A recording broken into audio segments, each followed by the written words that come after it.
Franco Billeci, tra le altre cose, continua a portare premi a casa e questo ci fa piacere, e tra le altre cose questa volta il premio è stato portato a casa con una lirica su Peppino Impastato. I particolari ce li dà Paolo. Poi come al solito a seguire i titoli vi ricordo la ruota libera del sindaco Salvo Lo Biondo e l'appuntamento alle prossime edizioni. L'ultimo servizio. Il 20 ottobre a Ribera, in provincia di Agrigento, premiata la poesia lirica di Francesco Billeci, Ucuraggio di Peppino. 2 poesie verranno inserite nella raccolta I Ginestri di Portella. Vediamo il servizio. Alla prossima edizione.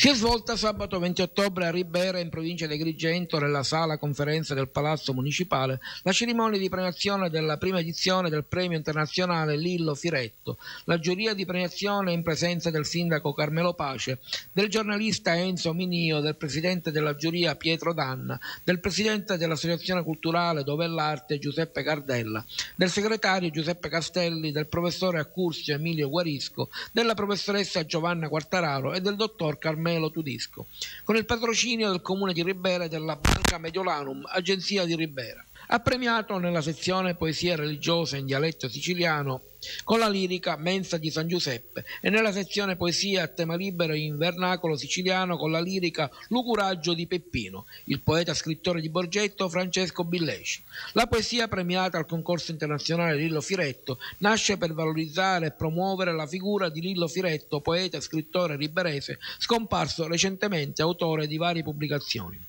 L'Ucuraggio di Peppino è una lirica in cui descrivo il coraggio di Peppino Impastato, ucciso dalla mafia il 9 maggio 1978, mentre nella lirica religiosa Mensa di San Giuseppe descrivo tutte le fasi di preparazione della Mensa di San Giuseppe, usanza ripetuta annualmente a Borgetto il 19 di marzo. Le 2 poesie verranno inserite nella prima raccolta di poesie I Ginestri di Portella, un libro che conterrà 53 poesie premiate in gran parte d'Italia, in cui vengono affrontati temi delicati e molto attuali come il dolore, la morte, il vizio del gioco, i bambini maltrattati e le donne violentate, ma anche elogi ai grandi artisti del nostro circondario, per citarne alcuni: Gaetano Porcasi, pittore antimafia, l'attore comico siciliano Dario Veca e Pino Magnaci, giornalista antimafia.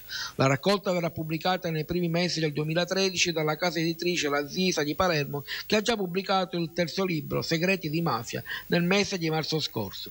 Il volume nasce dalla collaborazione di Francesco Billeci con il pittore siciliano Gaetano Porcasi e vedrà la prefazione della giornalista Francesca Davì e l'introduzione di Enza Conti dell'Accademia Internazionale Il Convivio.